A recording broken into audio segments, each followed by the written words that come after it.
Welcome to Tokyosaurus. So what's up in Japan? Pretty exciting stuff for Pokemon fans as we are already getting information about a new Pokemon movie slated for July 13th of 2018. It's been circulating around the internet and I'm sure a lot of you have already seen it and caught your eye because it looks absolutely nothing like what we've seen before.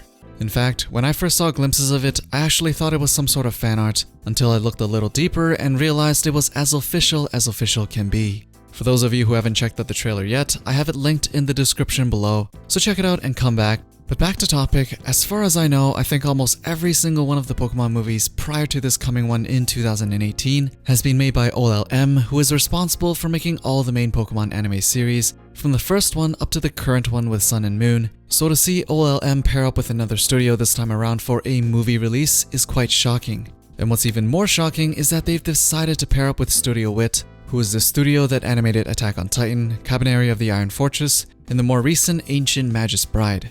All big titles, but they don't exactly feel like titles that a Pokemon series would want to emulate.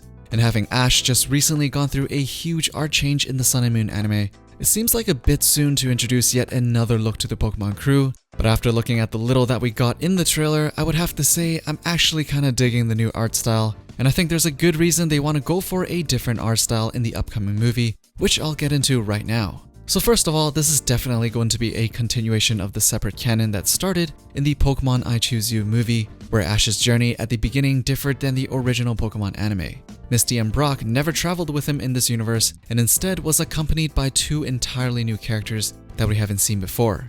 If we are to get a continuation of this canon where Ash has a completely different journey than he did, what better way than to differentiate itself by having a completely different art style? Some of you may be wondering, well, why didn't they do that the first time around with Pokemon I Choose You? They were still probably testing the waters at that point to see how audiences would react to such a reboot of the original story, and now that it seems like most people actually enjoyed the movie aside from the crazy Pikachu talking part, it seems like they've decided to keep developing in this direction. So in this 30-second short, we get a quick glimpse of Ash's new look. Pikachu doesn't change much from the original style from what we can see here, but as for Ash, as all of you can already tell, he is drawn in a completely different style. Everything feels a little more detailed, and Ash's hair, does he have curly hair now? And his eyes, it almost feels like we're looking at a different character now. We also get a glimpse at a new character who looks like she has some sort of rainbow hair, and seeing how the previous movie was about Ho-Oh, there is a high probability that this girl is somewhat related to our rainbow-themed legendary, or may even be an incarnation of Ho-Oh. But there is an even better clue as to what this movie is going to be about that many of you probably didn't catch the first time around. At the end of the Japanese trailer, a theme starts to play in the background, and you can go back to it to see if you recognize it now. But that theme is actually the theme of Lugia from the Pokemon 2000 movie. The theme itself is based on Lugia's cry, which has the power to calm the three legendary birds, Moltres, Zapdos, and Articuno, if aided by the Chosen One.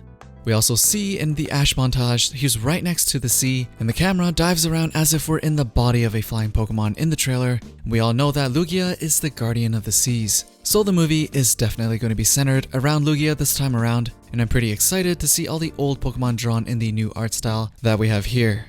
I mean, anything is better than this right now for all you haters out there of the Sun and Moon art. But for me, I've actually grown to enjoy the weird art style for the Sun and Moon anime, but I also really like the new art even though we haven't really seen much of it yet.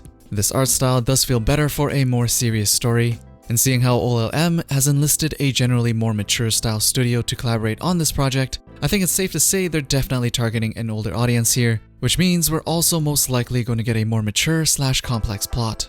There's still 8 months before the actual release, so there's tons of time for them to drip out information. But I, for one, am really excited for the new direction the Pokemon movies are going in. Anyways, what did you guys think of Ash's new look and this upcoming Pokemon movie for 2018? As usual, let me know down in the comments below. Don't forget to drop a thumbs up, subscribe, and turn on notifications if you want to be updated with the latest that's going on in Japan. And I'll see you guys in the next one.